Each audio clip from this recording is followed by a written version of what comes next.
Le football africain traverse peut-être la plus grande guerre politique de son histoire. Une guerre silencieuse mais brutale. Une guerre où le pouvoir, l'argent, l'influence et les intérêts politiques semblent parfois plus forts que le terrain. Au centre de cette tempête, un homme, Fouzi Lekja. Pour certains, il est le plus grand bâtisseur du football africain moderne. Pour d'autres, il est devenu le symbole d'un système opaque, arrogant et dangereux pour l'équité sportive. Depuis plusieurs années, son nom revient dans presque toutes les grandes polémiques du football africain. Arbitrage, influence politique, pression institutionnelle, favoritisme, décisions controversées. Alors aujourd'hui, une question secoue tout le continent. Le football africain est-il encore décidé sur le terrain ou dans les coulisses du pouvoir?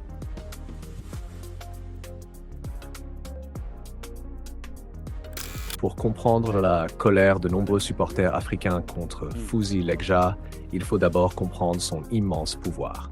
Président de la Fédération marocaine, vice-président CAF, Commission des finances, Conseil FIFA, influence diplomatique du Maroc. Le Maroc a investi massivement dans le football africain. Des stades modernes, des centres de formation gigantesques, des partenariats avec des dizaines de fédérations africaines. Le complexe Mohamed VI est devenu l'un des centres les plus modernes du monde. Équipements médicaux et paramédicaux de haute qualité. Pôle sport. Des installations de classe mondiale étalées sur 17 hectares. Le Maroc accueille des matchs africains, organise des compétitions, aide plusieurs fédérations et sur le plan politique, le royaume est devenu une puissance incontournable. Mais plus son pouvoir grandissait, plus les accusations commençaient.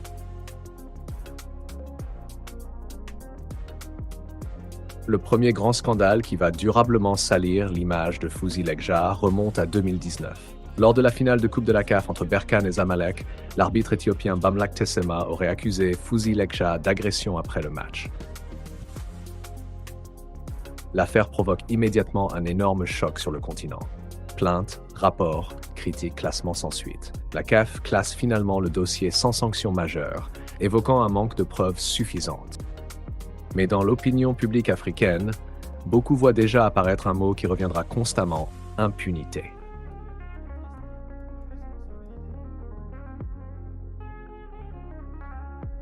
Très vite, Fouzi Lekja devient l'un des hommes les plus influents du football africain. Finance, influence, réseau, partenariat. Le Maroc signe des accords avec plus de 40 fédérations africaines.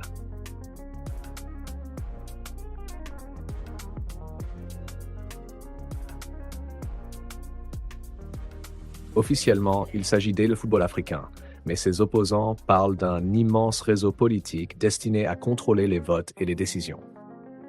Accusations de favoritisme, désignation arbitrale controversée, changement d'arbitre. D'après certains médias, des critiques accusent.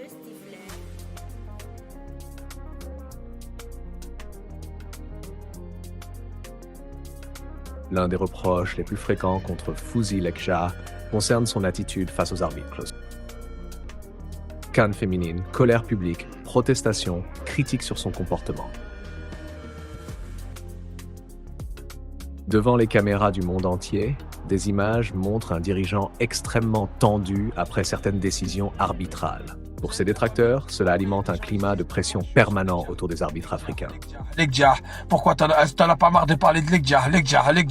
Aucun fair play de la part de ce monsieur, aucun. Lorsqu'il gagne, c'est le premier à se pointer devant les micros. C'est pour l'Afrique, c'est pour l'Afrique, c'est pour l'Afrique. Lorsqu'il perd, ni il serre la main, il tire une gueule, il baisse la tête et il rentre dans les vestiaires. Enfin, il rentre. Mais lui, c'est un dirigeant du football. Il ne peut pas se permettre de faire ça. À chaque fois que son équipe perd, ou que lui perd, ou son pays perd, il n'est pas fair play du tout. Et c'est une mauvaise image qu'il renvoie. Après, les gens, ils s'étonnent. Ils s'étonnent pourquoi je suis sur ce personnage-là. Regardez le comportement. C'est pour ça quand il fait des déclarations, quand il gagne, hein, c'est toujours quand il gagne. Hein. Oui, nous sommes là pour l'Afrique, nous sommes là pour l'Afrique. Quand il perd, regardez. Il lui dit, tiens, remets la coupe. Non, je remets pas. Et après, vous voyez la suite de la vidéo, il baisse la tête et il part tout seul comme ça. Ah, il l'a fait en finale de CAN féminine. Il l'a fait en finale d'une CAN, je sais plus, c'était quelle CAN, vous avez perdu les U20 ou les U17. Et là, il recommence là. Il l'a fait en finale de la CAN face au Sénégal. Et là, il recommence. Voilà.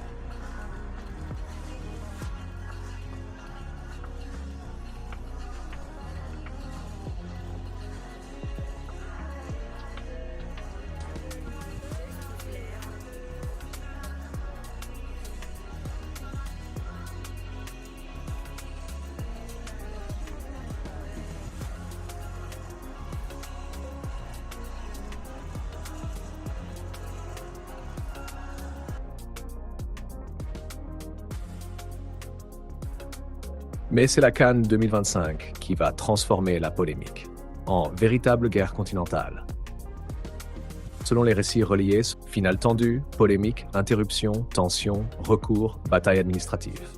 Ayant entouré la décision de la CAF, revenir de manière simple sur les irrégularités qui ont été soulevées et expliquer pourquoi le recours du Sénégal au niveau du tribunal arbitral du sport pourrait changer la donne. Pour comprendre cette situation, il faut revenir aux faits. C'est parti pour la finale de la Coupe d'Afrique des Nations. Le Sénégal et le Maroc se sont affrontés le dimanche 18 janvier pour le compte de la finale de la CAN 2025 à Rabat. Rencontre qui s'est soldée par une victoire du Sénégal sur le terrain au bout du temps réglementaire. Yacine Bouloué, c'est terminé. Nous sommes champions d'Afrique. Avant cette finale, il convient de revenir sur l'avant-match.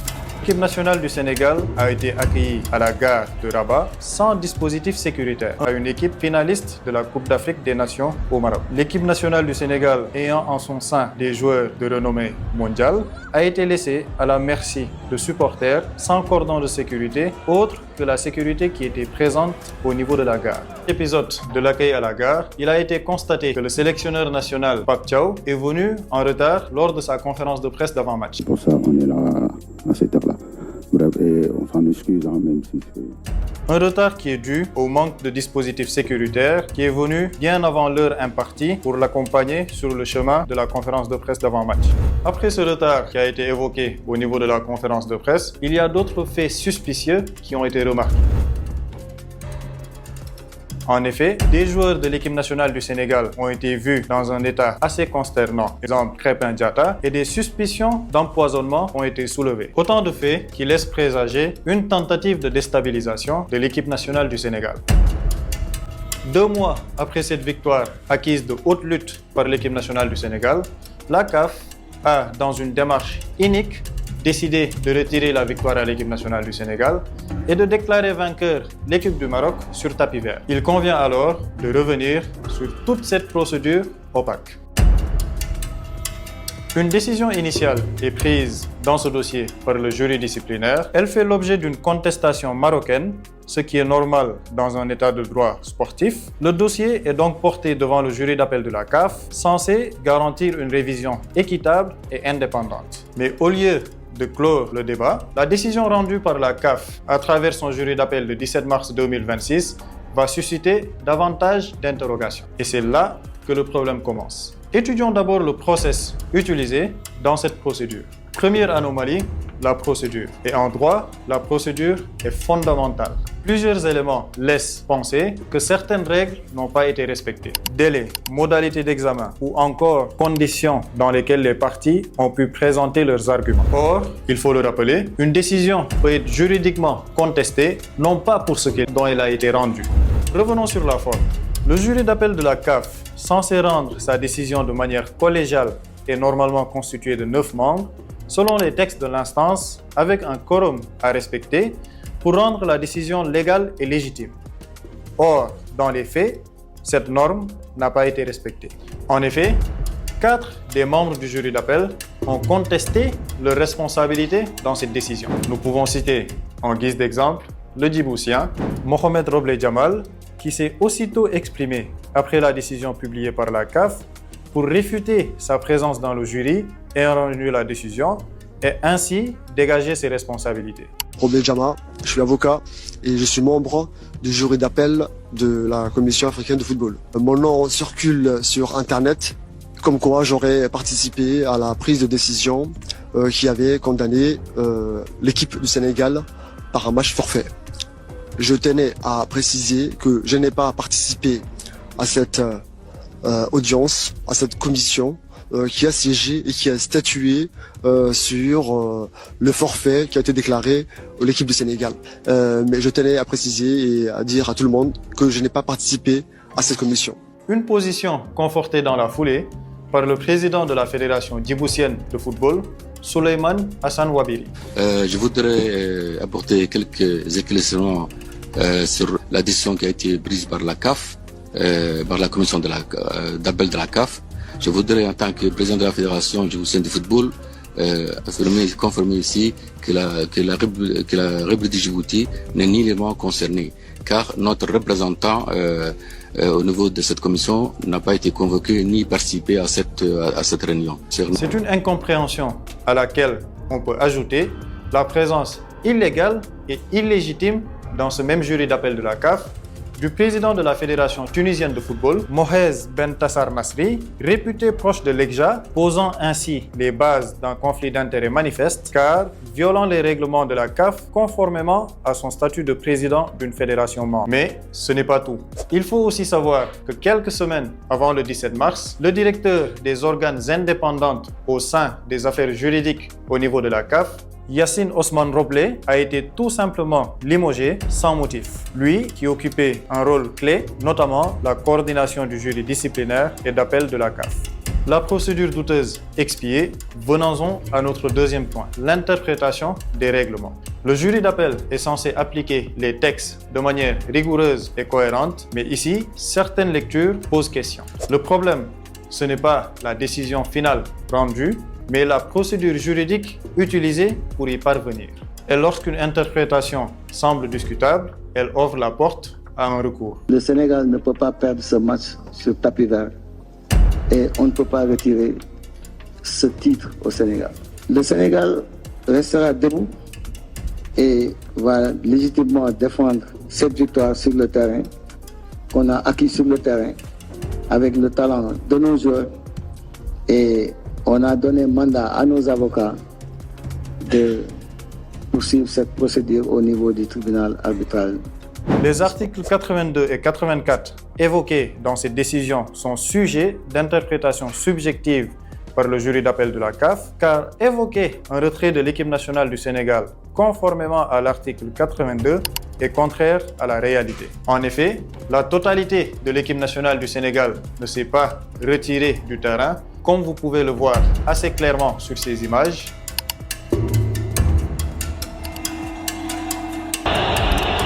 Et d'ailleurs, dans son rapport final, l'arbitre du match parle d'arrêt momentané et non d'un retrait définitif du Sénégal. En droit, les mots ont leur sens. Et il s'y ajoute que l'IFAB, organisation internationale régissant les règles et lois du jeu, indique clairement au niveau de son article 5 que l'arbitre a plein pouvoir pour prendre les décisions nécessaires et que sa décision relative au match et ses faits de jeu est définitive. L'explication juridique faite tout de suite pose un problème fondamental, la cohérence et l'impartialité. Une juridiction sportive doit garantir une égalité de traitement entre les deux parties. Mais lorsque des décisions similaires sont traitées différemment, cela fragilise la crédibilité de l'institution. Et c'est précisément ce type de décision qui nourrit le doute et qui pose une question devenue légitime aujourd'hui. La CAF est-elle corrompue? Face à toutes ces irrégularités, une option était ouverte au Sénégal, un recours au niveau supérieur. Et ce niveau supérieur, c'est le tribunal arbitral du sport. Le tribunal arbitral du sport,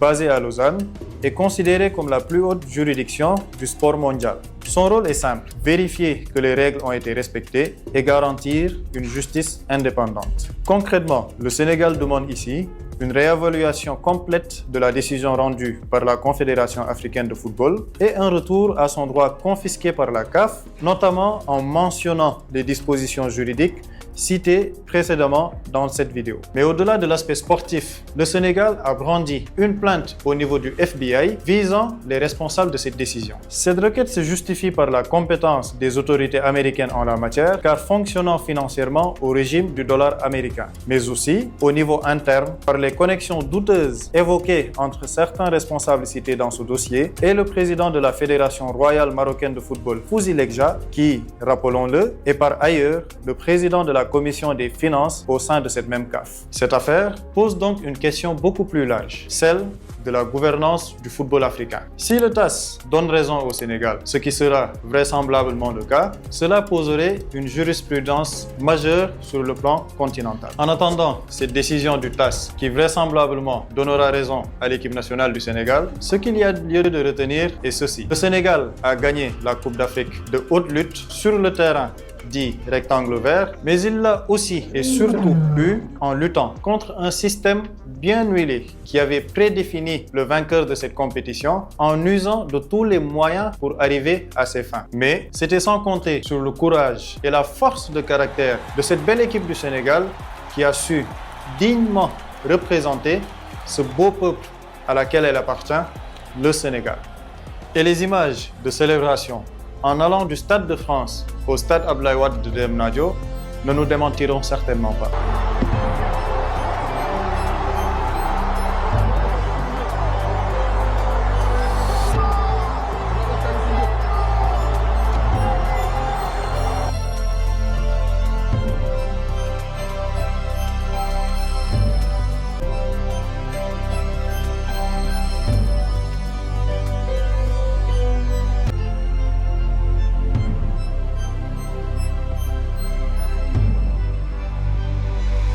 Aujourd'hui, le football africain semble plus divisé que jamais. Tension Afrique, méfiance, arbitres, supporters, gouvernance. Le plus grave dans cette histoire, ce n'est peut-être pas une coupe, c'est la perte de confiance. Le football africain mérite mieux. Il mérite des dirigeants forts, mais surtout justes. Il mérite la transparence, il mérite des arbitres protégés. Il mérite des compétitions où le terrain reste la seule vérité, peu importe les pays, peu importe les alliances, peu importe les puissances politiques, car quand les supporters commencent à douter de l'équité, le football perd son âme. Abonnez-vous à Buzz Diggy Foot, le QG des cracks sénégalais et africains. Activez la cloche et dites-moi en commentaire, Fouzi Lekja est-il un grand bâtisseur du football africain ou le symbole d'un système qui détruit la confiance dans le football africain?